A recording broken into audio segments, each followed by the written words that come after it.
In the industrial heart of northwest Indiana, where steel mills once roared and now warehouses stretch endlessly, some mysteries hide in plain sight.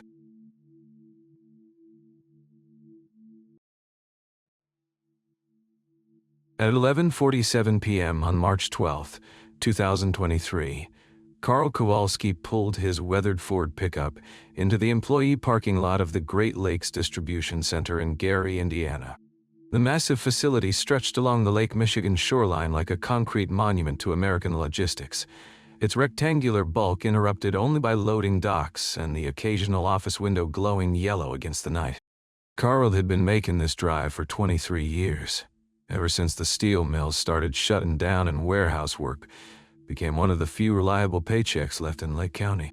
At 61, he moved with the deliberate precision of a man who understood that consistency meant survival. His neighbors in the Miller Beach section of Gary knew they could set their watches by his routine. Pickup truck starting at 11:35 p.m., coffee thermos filled, work boots laced tight. The Great Lakes Distribution Center was a marvel of industrial efficiency. 700,000 square feet of concrete and steel, housing everything from automotive parts bound for Detroit to consumer electronics heading to Chicago's suburbs. Freight trains rumbled past on the Norfolk Southern line every hour, their air horns echoing across the flat terrain where prairie once met lake. Inside, towering shelving units created canyons of inventory, each aisle numbered and mapped with the precision of city streets. Carl's job as night shift supervisor was to ensure this mechanical ballet continued without interruption. He oversaw 12 warehouse workers and 4 forklift operators, managing the flow of goods that kept America's supply chains moving. His clipboard held detailed checklists, security protocols, inventory counts, equipment inspections. Nothing left to chance. The warehouse at night had its own rhythm. The distant hum of ventilation systems, the occasional rumble of a truck arriving at the loading docks, the mechanical whir of conveyor belts processing overnight shipments. Carl knew every sound, every pattern. After more than 2 decades, the facility's mechanical heartbeat was as familiar to him as his own pulse. But that night, something was different. Enhanced audio analysis of security recordings would later reveal subtle irregularities. Hydraulic systems operating in sections that should have been dormant, mechanical sounds that didn't match the normal overnight operations. At the time, however, these anomalies were buried beneath the ambient noise of industrial activity. Carl completed his rounds with military precision. Each sector checked, each system verified, each discrepancy noted in his meticulous handwriting. His coworkers described him as the kind of supervisor who led by example, who never asked anyone to do something he wouldn't do himself. In a community where good jobs were increasingly scarce, Carl treated his position with the respect of someone who understood its value. The new automated inventory system had been acting up recently, registering phantom counts and missing items that were clearly visible on the shelves. Carl had been manually correcting these discrepancies for weeks, ensuring accuracy despite the technological glitches. According to his personal notes, found later in his desk drawer, he had been documenting significant problems with the system's reliability. As he walked toward the loading dock area for his final inspection, security cameras captured his familiar silhouette. Medium height, stocky build, work jacket zipped against the March chill. His hard hat sat at the regulation angle. His safety vest reflected the overhead lights. Everything about his appearance and demeanor suggested another routine night in a career built on routine nights. System check. Sector 7. Carl's voice crackled over the radio at 2:47 a.m. It would be his final transmission of the night. He was standing in aisle 47, surrounded by pallets of sealed cardboard boxes, each one tagged with shipping codes and destination labels. The overhead fluorescent lights hummed steadily, casting harsh shadows between the towering shelves. At 2:47 a.m., Carl Kowalski was exactly where he was supposed to be, doing exactly what he had done thousands of times before. By 6:15 a.m., when the day shift arrived, he had vanished without a trace. In a facility with comprehensive surveillance, multiple security checkpoints, and locked exits, a 23-year veteran of the night shift had simply disappeared. Maria Santos arrived at the Great Lakes Distribution Center at 6:15 a.m. on March 13, 2023, expecting to find the usual handoff briefing from Carl Kowalski. As day shift supervisor, Maria had worked alongside Carl for 10 years, developing a professional rhythm based on mutual respect and shared dedication to keeping operations running smoothly. But Carl wasn't in the supervisor's office. His coffee cup sat on the desk, still warm to the touch, next to a half-eaten sandwich wrapped in aluminum foil. His jacket hung on the back of his chair. The overnight incident report lay open on his clipboard, filled out in Carl's distinctive block handwriting through 2:30 a.m. Then nothing. Maria's first assumption was mechanical trouble. Carl occasionally stayed late to resolve equipment issues or process delayed shipments. She radioed his frequency. "Carl, this is Maria. You ready for a shift change?" Static answered her call. She found his forklift in aisle 47, positioned precisely between two towering shelves of automotive parts. The machine was powered down but not properly secured, which immediately struck Maria as wrong. Carl was fanatical about equipment safety protocols. In 10 years, he had never seen him leave a forklift without engaging all safety locks and completing the shutdown checklist. More unsettling was the arrangement of Carl's personal items on the forklift seat. His radio sat in the exact center, volume turned to maximum. His keys were placed next to it, arranged in order from largest to smallest. His clipboard rested on top, open to the final page of his nightly report.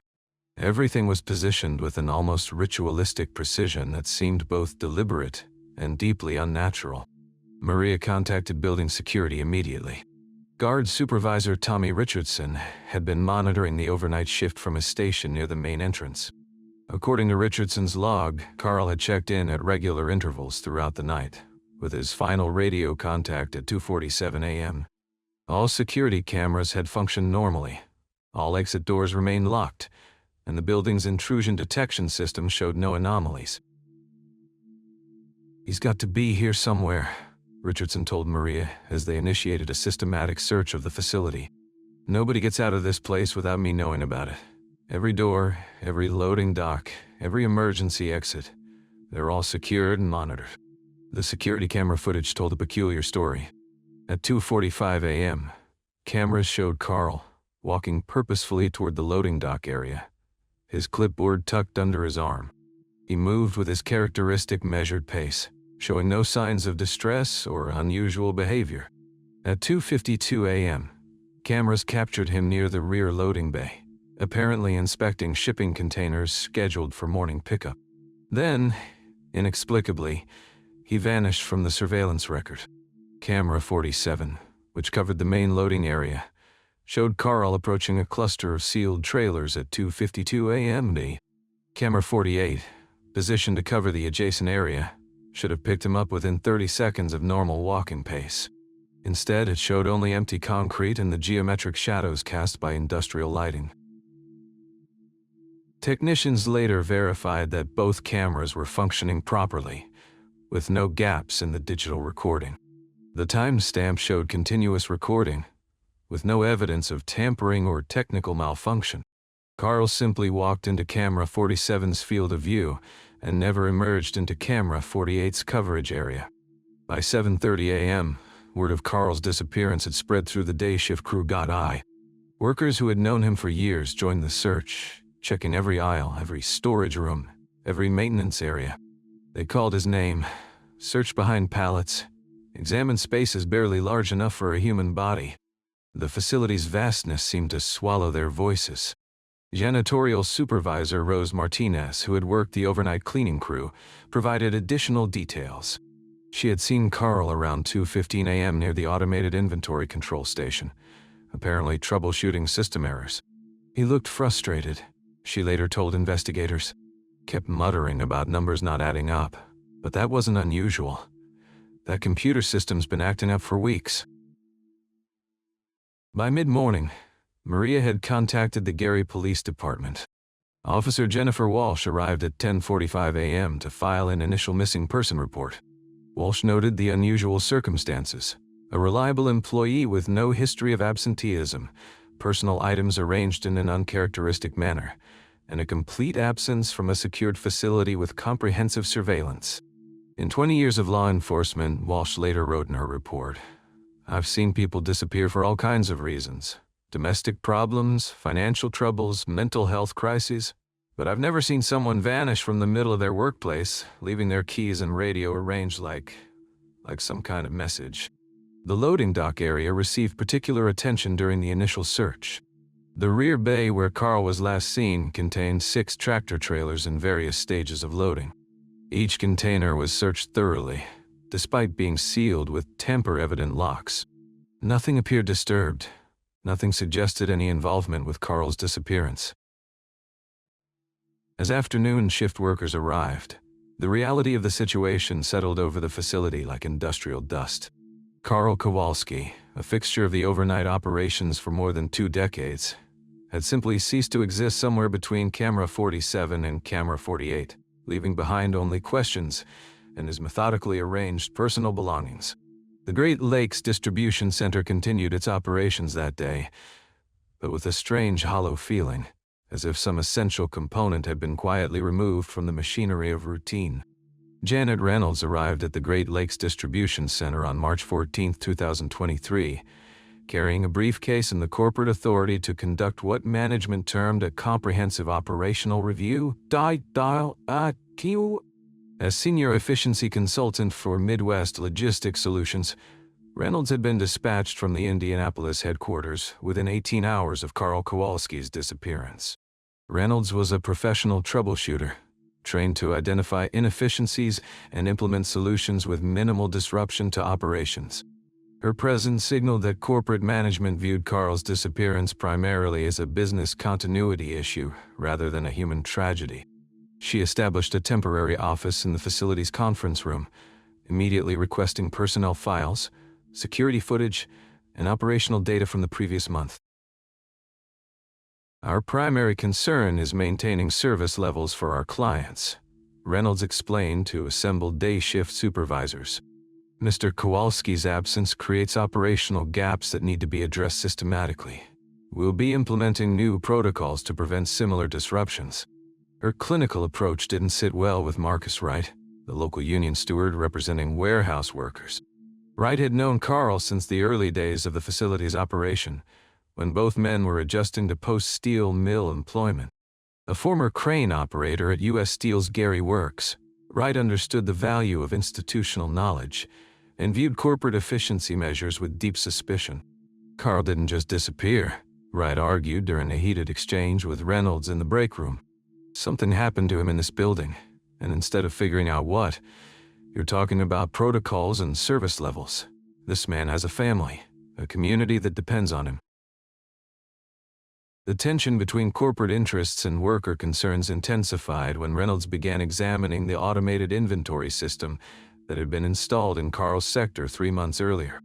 The Advanced Warehouse Management System, manufactured by Technologistics Corp., represented a significant investment in operational efficiency. According to corporate projections, the system would reduce labor costs by 30% while improving inventory accuracy. But Carl's handwritten logs told a different story. His meticulous records discovered in his desk drawer documented persistent discrepancies between automated counts and physical inventory. Items that the system registered as shipped remained on the shelves. Products logged as received never appeared in the warehouse. The computerized efficiency was creating chaos that Carl had been manually correcting night after night. He was doing the work of 3 people, explained warehouse worker David Kim, who had worked several shifts with Carl during system implementation. The computer would say we had 1,000 units of something. Carl would count 800, then spend his break tracking down the missing 200. Usually found them misfiled because the system sent them to the wrong location. Reynolds' investigation revealed that Carl had submitted 14 separate incident reports regarding system malfunctions over the past 6 weeks. Each report was detailed, professional, and increasingly urgent in tone. His final report, dated March 10th, specifically mentioned systematic inventory manipulation and requested a comprehensive audit of automated processes. These reports were forwarded to our technical support team, Reynolds assured Wright during a formal meeting. Technologistics was scheduled to send technicians for system recalibration next month. Mr. Kowalski's concerns were being addressed through proper channels. But Wright questioned why a veteran supervisor would suddenly vanish just days before a scheduled system audit. Carl wasn't the type to walk away from a problem, he insisted. If anything, he'd dig deeper. 23 years of perfect attendance, and he disappears right when he's about to prove the system doesn't work? The union demanded access to all communications between facility management and technologistics regarding system problems.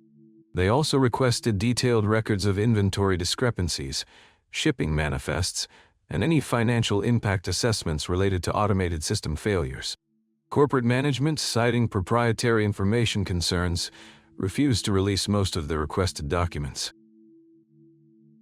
Meanwhile, Reynolds implemented new security protocols that seemed designed more to prevent information leaks than to address worker safety.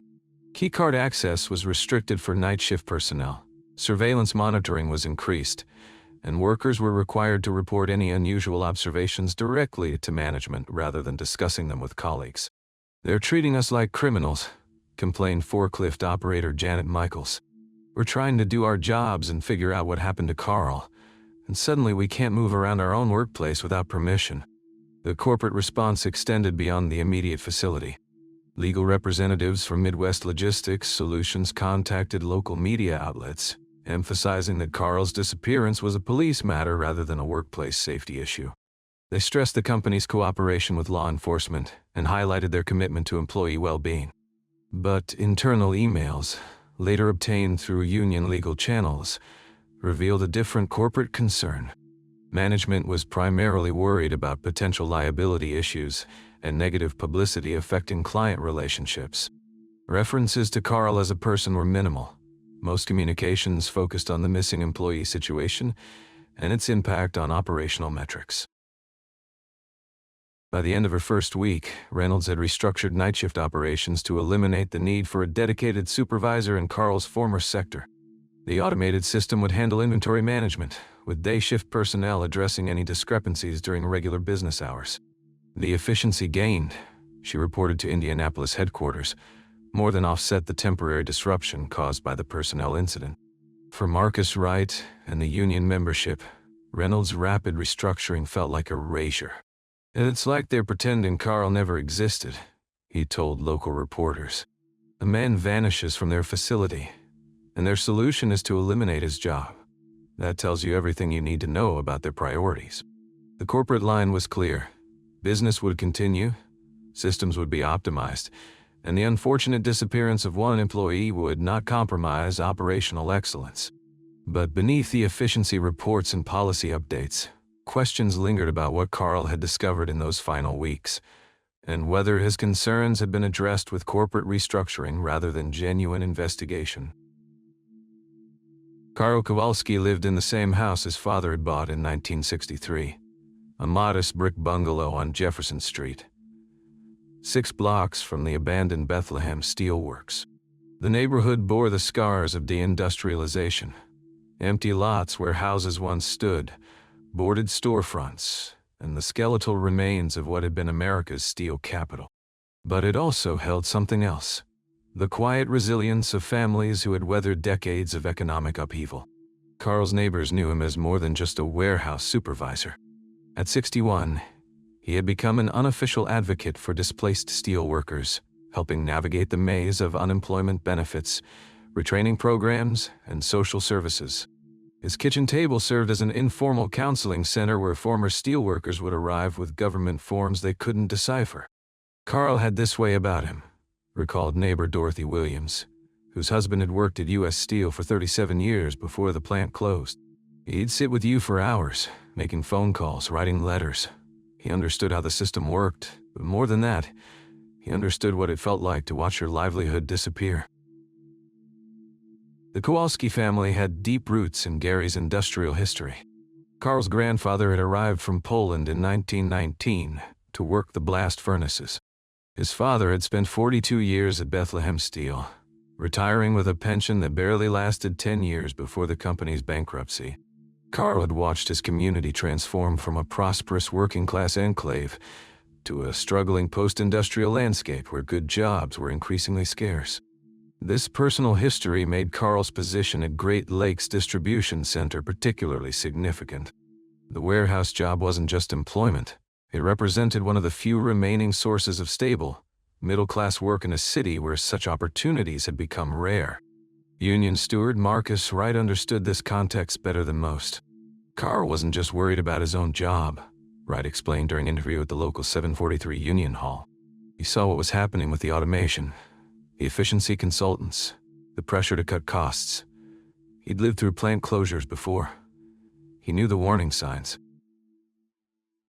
In the months before his disappearance, Carl had grown increasingly vocal about changes at the distribution center. During neighborhood gatherings at Holy Trinity Catholic Church, where 3 generations of Kowalskis had worshipped, Carl expressed concerns about Job's security and the company's new technology initiatives. Father Michael Koznovsky, who had known Carl since childhood, remembered their last conversation clearly. He came to me after evening mass in early February. He was troubled, said he felt like he was watching history repeat itself. First they tell you the new machines will make your job easier, he told me. But Carl's concerns extended beyond his own employment. His detailed understanding of warehouse operations, combined with his meticulous record-keeping habits, had made him aware of discrepancies that others might have overlooked. He had begun documenting what he saw as systematic problems with the automated inventory system. Missing shipments, phantom inventory counts, and products that seemed to vanish from the database without explanation. According to his neighbor and longtime friend Stanley Novak, Carl had been compiling evidence for weeks. He had this old composition notebook, the kind kids use in school, Novak recalled. He'd write down everything. Timestamps, inventory numbers, even conversations with supervisors. Said if something wasn't right, he wanted to have proof. The notebook was never found. Carl's disappearance sent shockwaves through the Jefferson Street neighborhood. Here was a man who had never missed a day of work in 23 years, who called his elderly mother every Sunday without fail, who had keys to 3 different neighbors' houses in case of emergencies. The idea that he would simply abandon his responsibilities seemed inconceivable to those who knew him. Yet, as investigators canvassed the neighborhood, they discovered that Carl had been making unusual preparations in the weeks before his disappearance. He had updated his will, organized his financial documents, and even prepaid his property taxes for the year. To his neighbors, these actions suggested a man putting his affairs in order, though for what reason, no one could say. It wasn't like he was planning to leave, Dorothy Williams insisted. It was like he was planning for something to happen to him. The distinction was subtle, but significant, and it would haunt the investigation for months to come. Carl's methodical nature, which had served him well as a night shift supervisor, seemed to have extended to preparing for an uncertain future. But what had he anticipated? What threat had he perceived that required such careful preparation? The neighborhood's response to Carl's disappearance revealed the depth of his community connections. Informal search parties formed among residents who knew the industrial landscape better than any official search team. Former steelworkers checked abandoned buildings, explored forgotten tunnels beneath the old mills, and walked the shoreline where Lake Michigan met the industrial zone. Their efforts yielded nothing concrete, but they demonstrated something important. Carl Kowalski wasn't just a missing person to these people.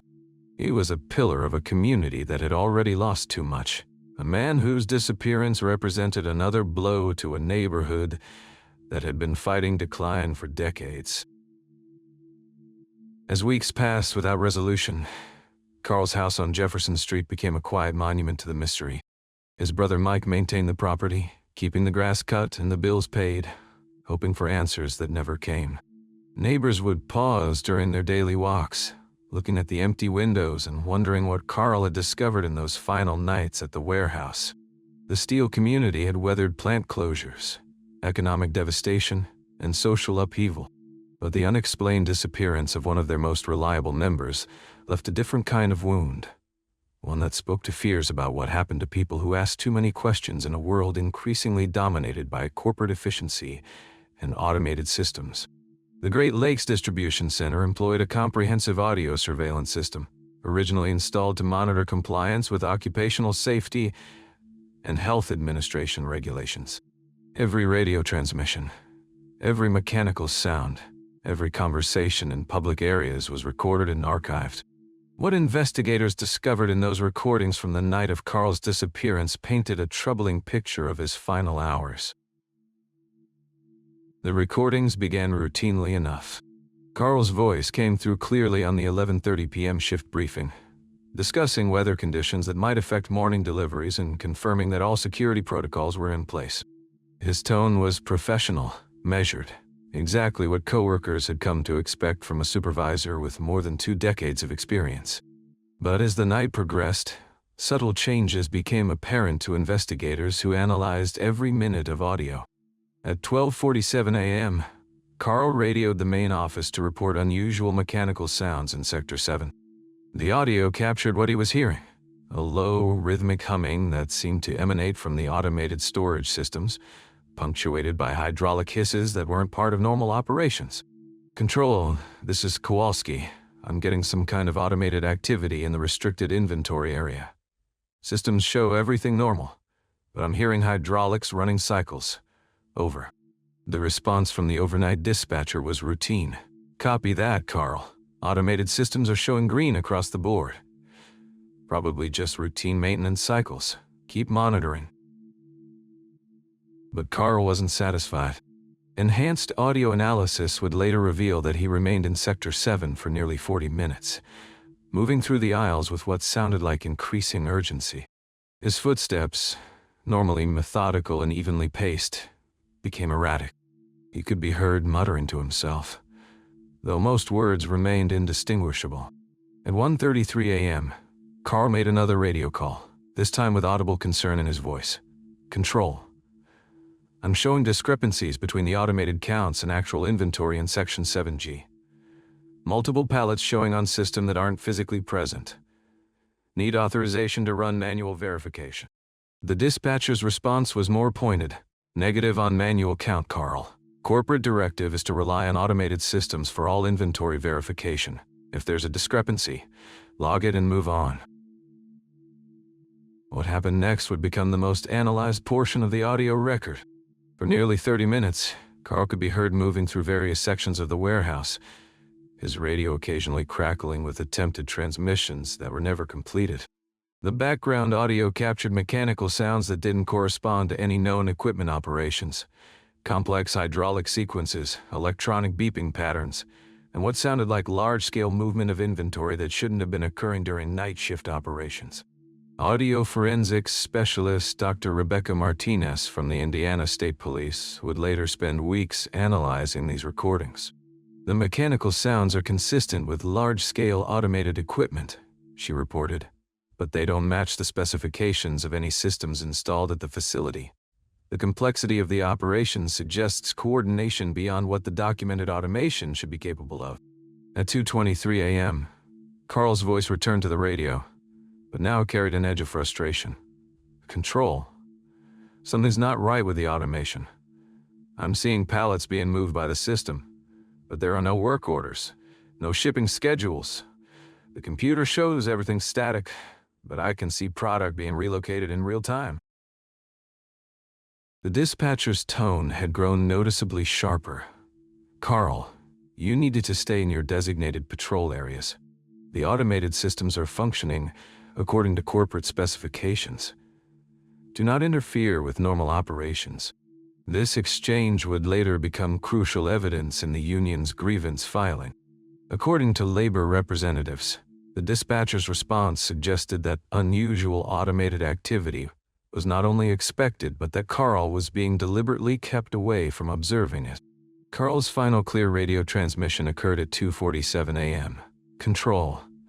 I'm conducting a visual inspection of the loading dock area. Something's definitely not right here. I'm seeing... Wait, that's impossible. Control, are there supposed to be vehicles in the restricted loading area? I don't show any scheduled pickups." The response never came. Investigators would spend hours analyzing the audio from the 37 minutes that followed. Carl's radio remained open, transmitting ambient sound from his location. What they heard defied easy explanation. Industrial machinery operating in complex sequences, hydraulic systems cycling through patterns that didn't match any known warehouse equipment. And beneath it all, what sounded like systematic reorganization of massive amounts of inventory. Most disturbing was what wasn't heard. No human voices, no standard warehouse operations, and no response to Carl's increasingly urgent attempts to establish radio contact. Perhaps most puzzling was the apparent organization of the unusual activity. The sounds followed patterns, suggesting systematic rather than random operations. Whatever was happening in the warehouse that night, it wasn't accidental or mechanical failure. At 3:24 a.m., all sound from Carl's radio ceased. The transmission simply ended, not with static or mechanical failure, but with complete, sudden silence. When investigators presented the audio evidence to Great Lakes Distribution Center management, corporate representatives maintained that all systems had functioned normally, with no unauthorized equipment operations or expected automation cycles. They suggested that Carl might have misunderstood routine maintenance procedures or experienced some form of auditory hallucination due to workplace stress. But the recordings told a different story, one of a veteran warehouse supervisor encountering something far outside the bounds of normal operations. The audio captured Carl's growing realization that he was witnessing activities that weren't supposed to be happening, activities that someone had gone to great lengths to conceal. The final minutes of clear audio revealed a man who understood he had discovered something significant, something that posed enough of a threat to warrant the sophisticated deception he was uncovering. Whether that discovery cost him his freedom, his safety, or his life remained an open question that would haunt everyone who listened to those recordings. In the end, the night recordings raised more questions than they answered, but they provided something crucial.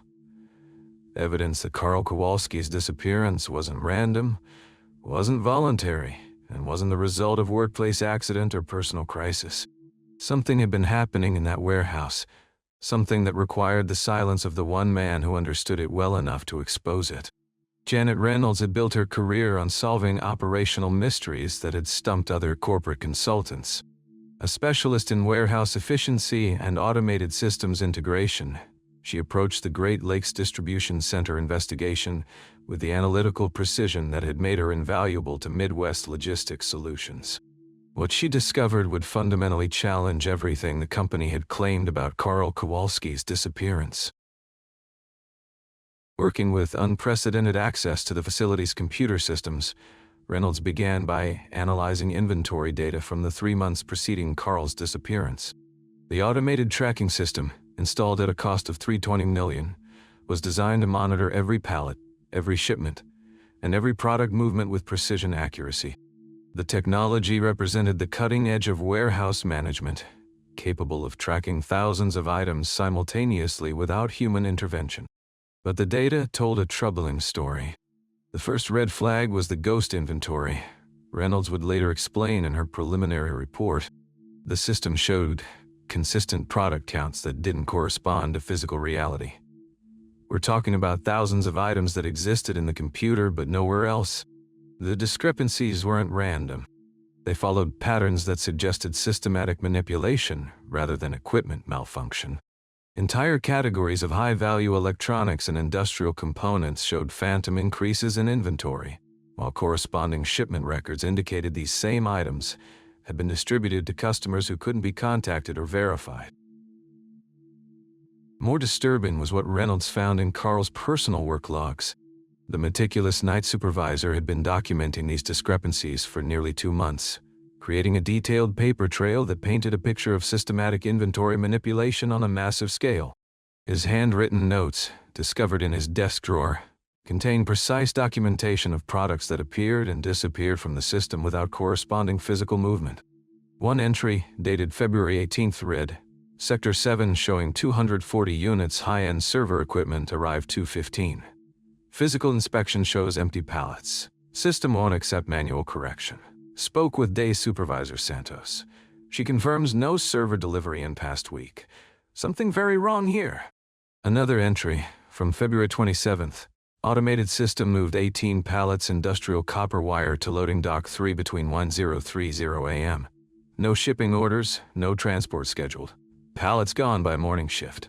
Computer shows wires still in warehouse. Where did it go? The implications were staggering. If Carl's documentation was accurate, the Great Lakes Distribution Center was either experiencing catastrophic system failures or serving as a conduit for unauthorized product distribution on an industrial scale. Reynolds expanded her investigation to include shipping records, transportation logs, and customer verification data. What she found defied simple explanation. The facility was processing nearly 30% more outbound shipments than official records indicated, with sophisticated routing through multiple intermediary locations that obscured final destinations. The automation wasn't malfunctioning, Reynolds noted in her confidential findings. It was functioning exactly as programmed, but programmed to do things beyond normal warehouse operations. The consultant's most damning discovery came when she accessed archived surveillance footage that hadn't been reviewed during the initial police investigation. Camera angles that showed the loading dock areas had been systematically adjusted in the weeks before Carl's disappearance, creating blind spots where vehicles could arrive and depart without being fully recorded. More significantly, the footage revealed that Carl had indeed witnessed unauthorized activity during his final shift. Enhanced video analysis showed him observing his automated systems loaded unmarked vehicles during the early morning hours, precisely what he had attempted to report via radio before his communication was cut off. But Reynolds' investigation hit immediate resistance from corporate management. When she requested access to the facility's programming codes and automation control systems, she was informed that such information was proprietary and beyond the scope of her assignment. Similarly, requests to interview the programmers who had designed the automation protocols were denied for confidentiality reasons. The corporate response troubled Reynolds more than the technical findings. In her experience, legitimate businesses welcome thorough investigation of operational irregularities. The defensive posture suggested something far more complex than simple equipment malfunction. Her preliminary report, submitted on March 22nd, contained carefully worded recommendations for immediate system audits and inventory verification procedures. But the report also included a confidential addendum that was never officially acknowledged. Reynolds' assessment that the Great Lakes Distribution Center was being used for systematic product diversion, with the automation serving as cover for unauthorized distribution networks. Carl Kowalski wasn't just documenting inventory discrepancies, Reynolds wrote in her private notes. He was building evidence of organized theft on an industrial scale.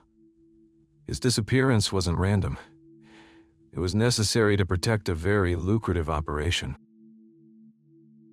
The consultant's findings were never made public. 3 days after submitting her report, Reynolds was reassigned to a project in Colorado. Her replacement arrived with instructions to focus exclusively on efficiency optimization, rather than investigative analysis. Meanwhile, Union steward Marcus Wright had been conducting his own informal investigation. When he learned of Reynolds' findings through sources within the company, he filed formal grievances alleging unsafe working conditions and potential criminal activity affecting warehouse employees. The grievances were dismissed on procedural grounds, but not before generating internal corporate communications that would later become evidence in federal investigations. Those communications, obtained through Freedom of Information Act requests, revealed executive-level discussions about containing the Kowalski situation and ensuring operational continuity despite personnel complications. For Wright and other union representatives, the language was ominous. It suggested that Carl's disappearance wasn't an isolated incident but part of a broader effort to protect operations that couldn't withstand scrutiny from an experienced, meticulous night supervisor who understood exactly what he was witnessing. Reynolds' investigation had revealed the systematic nature of the problems Carl had discovered, but it had also demonstrated the lengths to which corporate interests would go to prevent those problems from being exposed. The efficiency consultant had uncovered evidence of organized criminal activity, only to watch that evidence disappear into corporate legal departments and executive conference rooms. The truth about what happened to Carl Kowalski remained buried beneath layers of corporate protection, automated systems designed for deception, and legal mechanisms that ensured silence. But Reynolds' work had confirmed what Carl's neighbors and union representatives had suspected. A good man had disappeared because he had discovered something that powerful people needed to keep hidden. By June 2023, 4 months after Carl Kowalski's disappearance, the official investigation had reached an impasse. Gary Police Detective Lieutenant Sarah Chen filed her final report with a conclusion that satisfied no one. No evidence of foul play has been discovered. No evidence of voluntary departure has been established. The case remains open pending new information. The bureaucratic language masked a more troubling reality. Despite hundreds of hours of investigation, extensive interviews, and sophisticated forensic analysis, Carl Kowalski had simply vanished without leaving a trace that investigators could definitively interpret. The Gary Police Department's investigation had been thorough within the constraints of their resources. They had interviewed every employee who worked at Great Lakes Distribution Center, conducted background checks on company executives, and coordinated with federal authorities to examine potential connections to organized crime. The facility had been searched multiple times, using cadaver dogs, ground-penetrating radar, and thermal imaging equipment. Nothing. Carl's bank accounts remained untouched. His house showed no signs of hasty departure or planned absence. His car remained in the employee parking lot exactly where he had left it on the night of March 12th, keys still in his jacket pocket inside his work locker. Yet, competing theories emerged as different groups tried to make sense of his disappearance.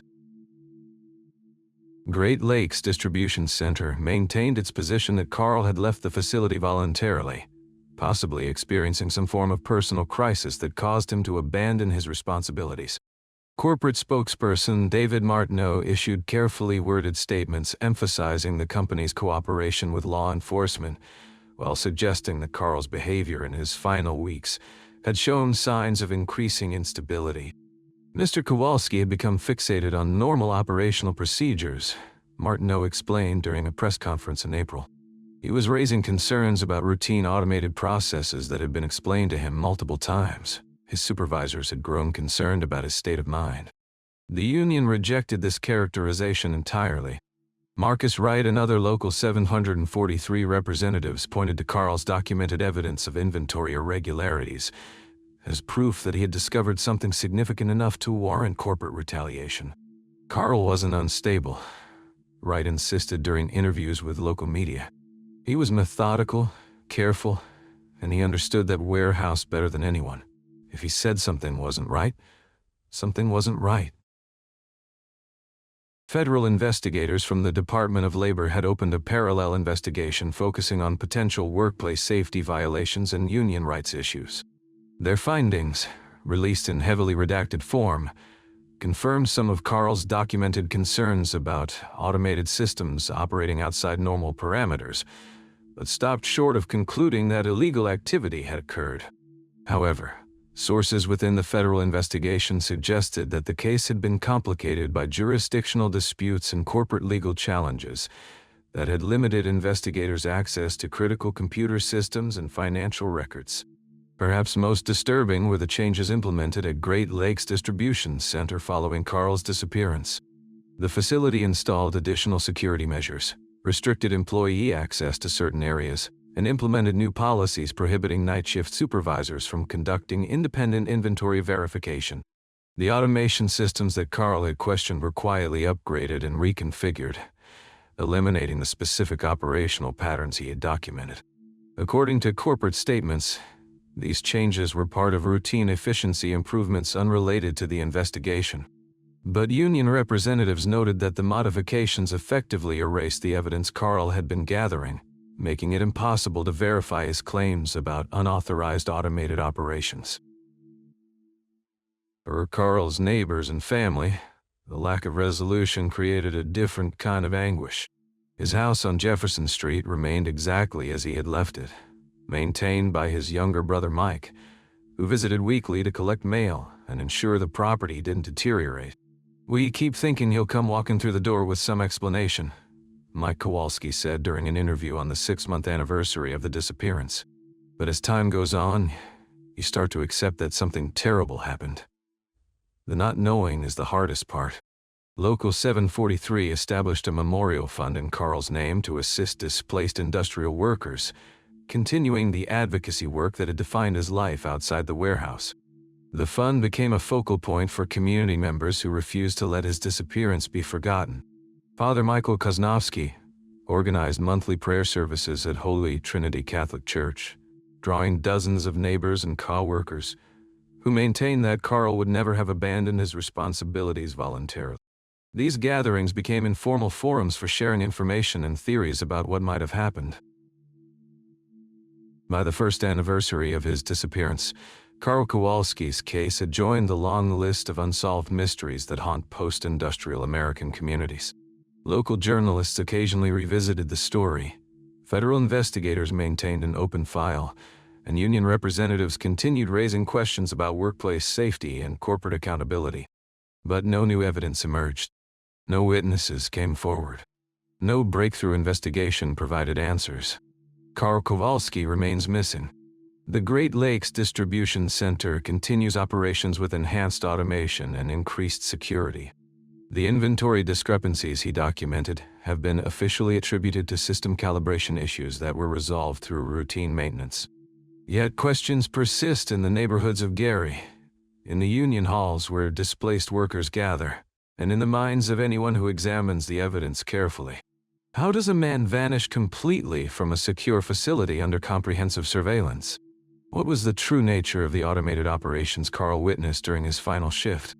And why did a veteran warehouse supervisor with 23 years of exemplary service suddenly become a threat that needed to be eliminated? The answers, if they exist, remain locked away in corporate files, federal databases, or somewhere in the industrial landscape of Northwest Indiana, where a good man tried to do the right thing and simply disappeared. Carl Kowalski's story serves as a reminder that in an age of automation and corporate efficiency, the most dangerous thing a worker can possess might be an honest understanding of what they're really witnessing.